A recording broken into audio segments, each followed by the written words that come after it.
Welcome गोल achievers. मैं सचिन साहब। आज हम लोग जनसंख्या से संबंधित तथ्यों पर विचार करेंगे। तो क्लास 8 और 9 में जो कुछ भी जनसंख्या से संबंधित वीडियो मुझे बनाना था, और ये बहुत ही आवश्यक वीडियो है क्लास 8 और 9 के लिए। तो इससे संबंधित सभी तथ्यों पर हम चर्चा करेंगे और इस जनसंख्या का विश्व वितरण और भारत के संदर्भ में इसके सभी पक्षों पर हम लोग चर्चा करेंगे। तो चलिए स्टार्ट करते हैं कि जनसंख्या है क्या। तो भारत के संदर्भ में अगर हम देखें तो जनसंख्या सबसे पहले जनगणना के रूप में अगर हम देखें तो 1872 में सबसे पहली बार भारत में जनगणना की गई थी, और प्रत्येक 10 वर्षों पर 1881 से प्रत्येक 10 वर्षों पर जो है जनगणना, संपूर्ण जनगणना जो है होती है। तो जनसंख्या होता क्या है? जनसंख्या जो है लोगों की गणना है, लोगों की संख्या है किसी खास क्षेत्र विशेष में। ठीक है, तो एक क्षेत्र विशेष में लोगों की गणना को हम जनसंख्या कहते हैं। इस संदर्भ में कई तरह के तथ्यों को लिया जाता है, सामाजिक, आर्थिक, राजनीतिक पक्षों के विचार किए जाते हैं। व्यक्ति विशेष के जीवन स्तर को देखा जाता है, जीवन प्रत्याशा को देखा जा सकता है, साक्षरता दर को देखते हैं, और इन्हीं तथ्यों के आधार पर हम सेंसस या जनसंख्या के बारे में विभिन्न तथ्यों को हम उजागर करते हैं। उद्देश्य हमारा क्या होता है जनसंख्या या जनगणना का, कि हम इस जनसंख्या के इन्हीं आंकड़ों के आधार पर आगे की पॉलिसी को हम निर्धारित करते हैं कि अगर हमें कुछ पॉलिसी बनाना हो, कोई प्रोग्राम बनाना हो अगर सरकार को, तो इन्हीं जनसंख्या के आंकड़ों के आधार पर पॉलिसी और प्रोग्राम बनाई जाती है। उसके बाद हम देखते हैं कि कुछ तथ्य हैं जिसमें से जन्म दर, मृत्यु दर, प्रवास, ये जो है ये तीनों तथ्य जो है हमें बताते हैं कि जनसंख्या की वृद्धि या जनसंख्या का वितरण कैसा होगा। तो जन्म दर क्या है? तो जन्म दर है प्रति 1000 जनसंख्या पर कुल जन्मे बच्चों की संख्या जो है जन्म दर है। और उसी प्रकार मृत्यु दर जो है प्रति 1000 जनसंख्या पर उस साल जितने लोगों की मृत्यु हुई वो उस वर्ष की मृत्यु दर है। प्रवास क्या है? किसी खास क्षेत्र से किसी दूसरे क्षेत्र में चले जाने वाले लोगों को प्रवास कहते हैं, और ये इन तीनों की वजह से किसी क्षेत्र विशेष की जनसंख्या में या तो वृद्धि हो जाती है या कमी हो जाती है। उसके बाद हम लोग देखते हैं प्राकृतिक वृद्धि दर क्या है। तो मृत्यु दर और जन्म दर के अंतर को अगर हम देखें तो ये प्राकृतिक वृद्धि दर है। जब हम देखते हैं कि जन्म दर बहुत अधिक हो और मृत्यु दर कम हो तो इससे जनसंख्या में वृद्धि होती है, और अगर मृत्यु दर अधिक हो और जन्म दर कम हो तो इसमें जनसंख्या जो है में कमी देखी जाती है। उसके बाद देखते हैं जनसंख्या का घनत्व प्रति वर्ग किलोमीटर, या यूं कहें कि प्रति इकाई लोगों की संख्या को वहां की जनसंख्या का जो है घनत्व कहते हैं।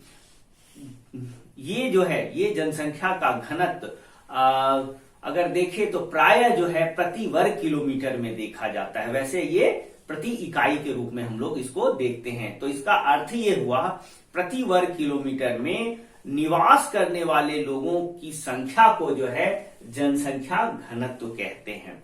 उसके बाद आता है जीवन प्रत्याशा। जीवन प्रत्याशा क्या है? आज कोई बच्चे ने जन्म लिया है तो उस बच्चे की लाइफ कितनी होगी, लाइफ एक्सपेक्टेंसी कितनी होगी, एक अनुमान लगाते हैं, और इसी के आधार पर किसी के जीवन की प्रत्याशा को जो है मेजर किया जाता है। तो हम देखते हैं कि जितने भी डेवलप्ड नेशन है, विकसित देश है, वहां की जीवन प्रत्याशा बहुत अच्छी होती है, और डेवलपिंग कंट्री की जीवन प्रत्याशा अगर हम देखें तुलनात्मक रूप से तो ये बहुत कम होता है। और अगर अंडर डेवलप देखें और जो पिछड़े देश हैं वहां की जीवन प्रत्याशा बिल्कुल ही खराब होती है। भारत के संदर्भ में देखें तो ये अभी 69 वर्ष के आसपास है। उसके बाद देखते हैं उत्प्रवास। उत्प्रवास क्या हुआ? दो तरह के लोगों में प्रवास होता है। एक तो किसी प्लेस से, जगह से दूसरे जगह पर चले जाना, तो इसको माइग्रेशन कहेंगे, और किसी दूसरे प्लेस से प्रारंभिक जगह पर आ जाना, इसको इमाइग्रेशन कहेंगे। तो एक तो हो गया प्रवास और दूसरा हो गया उत्प्रवास। Migration and immigration. ठीक है, उसके बाद हम लोग बात करते हैं जनसंख्या संगठन के बारे में। जनसंख्या संगठन मतलब किसी जनसंख्या विशेष में उसमें महिलाओं की संख्या कितनी है, पुरुषों की संख्या कितनी है, 0 से 5 वर्ष के महिलाओं की संख्या या बच्चों की संख्या कितनी है, 0 से 5 वर्ष के बालकों की संख्या कितनी है, कितने लोग साक्षर है, कितने लोग निरक्षर है, कितने लोग जो है व्यवसायिक काम करते हैं जो अर्निंग पॉपुलेशन है या वर्किंग क्लास के लोग हैं, और कितने लोग जो है डिपेंडेंट या एक यूं कहें कि डिपेंडेंट क्लास के लोग हैं। और इस तरह की सभी संरचनाओं को जो है हम जनसंख्या संगठन में हम लोग देखते हैं। जनगणना के बारे में हम लोग बात कर चुके हैं कि 1872 में प्रथम जनगणना हुई थी और उसके बाद 1881 से लेकर लगातार प्रत्येक 10 वर्ष में जो है संपूर्ण जनगणना का प्रावधान है। चूंकि अगर हम आज के संदर्भ में देखें तो जनगणना इस वर्ष इस वजह से नहीं हो पाई क्योंकि कोरोना और पैंडेमिक की वजह से हम इसको इम्प्लीमेंट नहीं कर पाए, सरकार जो है इसको आगे जारी नहीं रख पाई, और निश्चित रूप से जो है कमिंग डेज में जो है जनगणना सरकार जरूर लागू करवाएगी, जनगणना निश्चित रूप से होगा। जनसंख्या का आकार एवं वितरण। जनसंख्या का आकार और वितरण से मतलब है कि किसी क्षेत्र विशेष में जनसंख्या का आकार कितना है। अगर हम इसको ऐसे देखें कि जनसंख्या पूरे दुनिया में जो जनसंख्या है लगभग 7 अरब की है, और इसमें से 60% की आबादी जो है केवल एशिया महादेश में निवास करती है, और अगर देखें तो लगभग 37% आबादी जो है भारत और चाइना में निवास करती है। तो ये जो है वितरण है जनसंख्या का, विश्व वितरण है। ठीक है, आकार को अगर देखें तो जनसंख्या में चाइना सबसे 1 नंबर पे है, भारत दूसरे नंबर पे है, और इसी तरह से 10 प्रमुख आबादी वाले देशों की अगर हम चर्चा करें तो चीन, Bharat, America, Indonesia, Brazil, Pakistan, Bangladesh, Nigeria और रूस और जापान को हम लोग प्रमुख 10 जनसंख्या वाले देशों के रूप में जानते हैं। विश्व की 10 प्रमुख जनसंख्या वाले, अगर 10 घनी आबादी वाली जनसंख्या के रूप में देखें तो चीन, Bharat, America, Indonesia, Brazil, Pakistan, Bangladesh, Nigeria, रूस और जापान प्रमुख रूप से जाने जाते हैं। अगर हम इसको एक ट्रिक के रूप में लेते हैं तो हम लोग देखते हैं कि हम इसको ऐसे देख सकते हैं कि पहला जो है सी है, फिर आई है, फिर ए है, तो ये हो गया CIA। उसके बाद IB हम इसको देखते हैं, IB के रूप में हम लोग इसको देखते हैं, तो इंटेलिजेंस ब्यूरो के रूप में हम लोग देख रहे हैं। फिर हम लोग देखते हैं P for Pakistan, B for Bangladesh, N for Nigeria, R for Russia और J फॉर जापान। तो CIA central bureau of investigation हो गया, IB हो गया इंटेलिजेंस ब्यूरो हो गया। उसके बाद पाकिस्तान, बांग्लादेश, नाइजीरिया पर जो है नजर रखा जा रहा है, किसके द्वारा? RJ के द्वारा।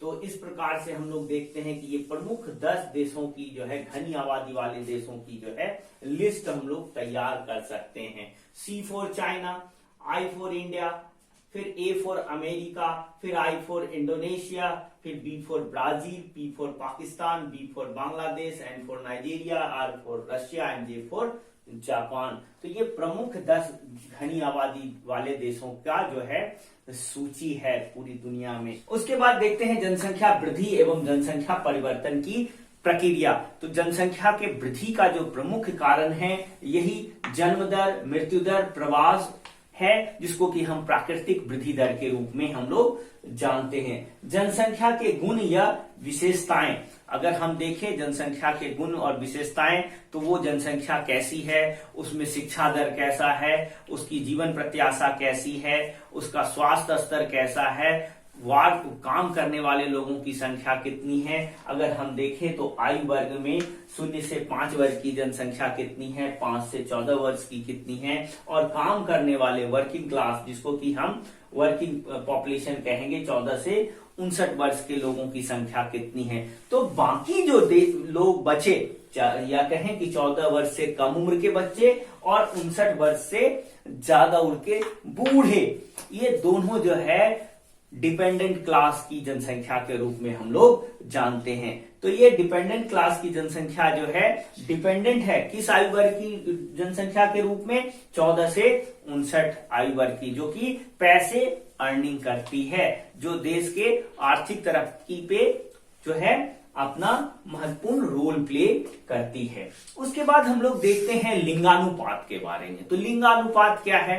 लिंगानुपात ऐसा आप समझ लीजिए कि जनसंख्या में महिलाओं और पुरुषों की तुलना की जाती है, और जिस जनसंख्या में महिलाओं की संख्या प्रति 1000 पुरुषों में इसको हम लोग दिखाते हैं, तो जिस जनसंख्या में महिलाओं की संख्या पुरुषों से ज्यादा होती है उसको हम धनात्मक पॉजिटिव लिंगानुपात के रूप में हम लोग जानते हैं। लेकिन जहां कहीं भी महिलाओं की संख्या प्रति 1000 पुरुषों में कम होती है उसको ऋणात्मक लिंगानुपात के रूप में हम लोग देखते हैं। भारत जैसे देश में जो लिंगानुपात है वो ऋणात्मक है, और जितने भी अगर हम भारत के संदर्भ में देखें तो हरियाणा, पंजाब, पश्चिमी उत्तर प्रदेश में यहाँ पर जो है लिंगानुपात है जो है वो बहुत ही ऋणात्मक है, जबकि पूर्वी अगर राज्यों की तुलना करें तो यहाँ पर कुछ बेहतर है। और केरल में धनात्मक जो है लिंगानुपात हम लोग देखते हैं, जहां पर अगर हम सेंसस 2011 को देखें तो वहां की जो लिंगानुपात है वो 1058 है प्रति 1000 पुरुषों पर महिलाओं की संख्या। उसके बाद देखते हैं साक्षरता दर। तो साक्षरता होता क्या है? साक्षरता को समझने के लिए आप सबसे पहले ये देखिए कि प्रति 1 से 7 वर्ष के सभी जनसंख्या, सभी लोग, 1 से 7 वर्ष के सभी लोग जो किसी एक भाषा में पढ़ना या लिखना जानता हो उसको हम साक्षर कहते हैं। किसी एक भाषा में उसे पढ़ना या लिखना आता हो, ऐसे सभी जनसंख्या को साक्षर जनसंख्या कहते हैं। तो अगर कुल जनसंख्या में ऐसे कितने लोग हैं उसी को हम साक्षरता दर के रूप में जानते हैं। व्यवसायिक संरचना मतलब कितने लोग जो है प्रारंभिक या कहें तो प्राथमिक व्यवसाय से जुड़े हैं, कितने लोग जो है द्वितीय व्यवसाय से जुड़े हैं, कितने लोग तृतीय व्यवसाय से जुड़े हैं। तो व्यवसाय की संरचना को जो है व्यवसायिक संरचना हम लोग जनसंख्या में देखते हैं। स्वास्थ्य जो है एक इंपॉर्टेंट महत्वपूर्ण विषय है जनसंख्या का, क्योंकि अगर हम स्वस्थ नहीं हैं तो हम अर्निंग क्लास में नहीं जा सकते, हम एक डिपेंडेंट पॉपुलेशन के रूप में देखे जाएंगे। ठीक है, तो स्वास्थ्य, किशोरों की जनसंख्या मतलब किशोरों की जनसंख्या जिसकी उम्र जो है 14 वर्ष या उससे कम है, क्योंकि यही जनसंख्या बाद में जाके वर्किंग पॉपुलेशन में आ जाएंगे, क्रियाशील जनसंख्या के रूप में जाने जाएंगे और देश की तरक्की, देश की जीडीपी में अपना महत्वपूर्ण योगदान देंगे। उसके बाद हम देखते हैं राष्ट्रीय जनसंख्या नीति, क्योंकि ये नीति जो है 2000 में लाया गया था और इसमें जो देश की जनसंख्या को प्रभावित करने वाले जितने महत्वपूर्ण मुद्दे थे उस विषय पे सरकार ने महत्वपूर्ण जो है अपना सुझाव दिया और इसी संबंधित कई सारी अपनी जो है रिकमेंडेशन दी ताकि जनसंख्या को नियंत्रित की जा सके। ठीक है, उसके बाद हम लोगों ने देखा था कि जनसंख्या का 90% से अधिक आबादी जो है जो लगभग 30% भूभाग पर ही निवास करती है। तो देखते हैं कि अगर हम पूरी दुनिया को देखें तो दुनिया में जो है कई ऐसे देश हैं जहां पर जनसंख्या बहुत ज्यादा है और कई ऐसे देश है जहां पर जनसंख्या बहुत कम है। अगर पूरी विश्व की जनसंख्या घनत्व को देखें तो वो औसत जो है 51 व्यक्ति प्रति वर्ग किलोमीटर है, जबकि हम इन 7 महादेशों में से अंटार्कटिका को अगर हम छोड़ दें तो ये थोड़ा बढ़ जाता है। अगर भारत के संदर्भ में देखें तो भारत में जो जनसंख्या घनत्व है 2011 की जनगणना के अनुसार तो ये है 382 व्यक्ति प्रति वर्ग किलोमीटर। उसके बाद हम लोग देखते हैं कि दक्षिण और दक्षिण पूर्वी एशिया, यूरोप और उत्तर पूर्वी उत्तर अमेरिका घने बसे हुए क्षेत्र हैं। इसका मतलब ये हुआ कि ये सभी क्षेत्र दक्षिण पूर्वी एशिया और अगर हम देखें तो उत्तर पूर्वी उत्तर अमेरिका, उत्तर पूर्वी उत्तरी अमेरिका ये हो गया और जो है ये सब जो है घने बसे हुए क्षेत्रों में जाने जाते हैं। और बहुत ज्यादा जनसंख्या हम लोग यहां पर देखते हैं। ये सभी क्षेत्र जो है सघन जनसंख्या वाले क्षेत्रों में गिने जाते हैं। उसके बाद देखते हैं कि कई क्षेत्र जहां पर जनसंख्या का घनत्व तो बहुत कम है, उच्च अक्षांशीय क्षेत्रों में। उच्च अक्षांशीय मतलब अगर हम देखें तो ये अगर 0 डिग्री अक्षांश है तो इससे ऊपर जाते जाते जहां पर कि जो है जीवन का जो है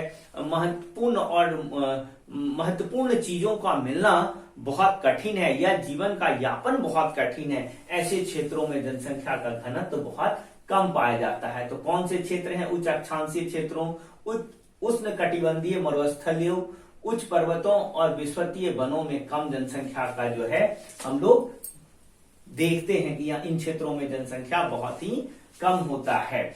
उसके बाद हम लोग देखते हैं जनसंख्या का भौगोलिक वितरण। तो जनसंख्या का भौगोलिक में कई कारण हैं जिसकी वजह से जनसंख्या के वितरण को प्रभावित करने वाले कारकों में स्थलाकृतिक जलवायु, मृदा, जल, खनिज, सामाजिक, सांस्कृतिक और आर्थिक कारक जो है प्रमुख रूप से देखते हैं। और इन्हीं विषयों को लेकर के हम किसी जगह पे रहना या ना रहने का डिसीजन लेते हैं। अगर हम दूसरे शब्दों में कहें कि यही वो पुल और पुश फैक्टर है जिसकी वजह से जनसंख्या का किसी एक जगह पे जो है स्थानांतरण होता है, ह्यूमन एग्लोमेरेशन के रूप में हम लोग इसको देखते हैं। जनसंख्या में जो कुछ भी वृद्धि अगर विश्व स्तर पर हम देखें तो 1800 तक ये जनसंख्या की जो गति थी वृद्धि होने की वो बहुत ही धीमी थी। वर्ष 1804 में जनसंख्या जो है पहली बार 1 अरब के आसपास पहुंची और ठीक 150 सालों में, ठीक है, अगले 150 सालों में ये 3 अरब हो गई। तो अगर हम देखते हैं कि जब से पृथ्वी बनी है तब से लेकर के 1800 वर्षों तक केवल 1 अरब जनसंख्या होती है और ठीक अगले 150 वर्षों में ये 3 अरब हो जाती है और अगले 30 वर्षों में ये 6 अरब हो जाती है। तो जनसंख्या का इस तरीके से बढ़ना जो है जनसंख्या विस्फोट कहलाती है।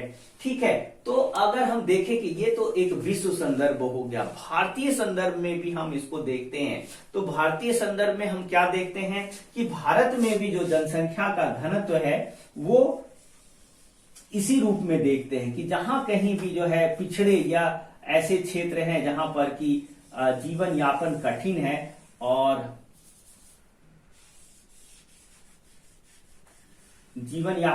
है और सामाजिक आर्थिक विषमता है, ऐसे क्षेत्रों में जनसंख्या का अभाव है। जबकि बाकी क्षेत्रों में, वैसे तो ये दक्षिण पूर्वी क्षेत्रों का भाग है और यहाँ बहुत ही घनी आबादी पाई जाती है। और अगर भारत के संदर्भ में देखें तो जनसंख्या का सर्वाधिक घनत्व तो कहाँ पे हम लोग देखते हैं? बिहार में देखते हैं। ठीक है, तो इस तरह से हम लोग देखते हैं कि इन क्षेत्रों में जनसंख्या का घनत्व सबसे ज्यादा देखते हैं। अगर महानगरों को देख लें कि सभी महानगरों में जनसंख्या का जो एग्लोमेरेशन है उसके अलावे और भी कई छोटे बड़े शहर हैं भारत में जहां जनसंख्या का अत्यधिक घनत्व हम लोग देखते हैं। ठीक है, तो ये जो है आपको एक सभी विषय से संबंधित सभी अगर हम देखें कि महत्वपूर्ण जानकारियां हैं संबंधित जनसंख्या से संबंधित, और इस टॉपिक पर और डिटेल में हम लोग चर्चा कर सकते हैं, लेकिन वीडियो बहुत लंबा हो जाएगा और इस विषय को हम लोग आप अपने विषय को जो है अपनी समस्याओं को कमेंट बॉक्स पे लिखिए और ये वीडियो आपको कैसा लगा आप जरूर बताइएगा। इस वीडियो को आप शेयर करें, लाइक करें और बेल बटन दबाइए ताकि आपको जल्दी से जल्दी इसका नोटिफिकेशन मिल जाए। धन्यवाद, जय हिंद।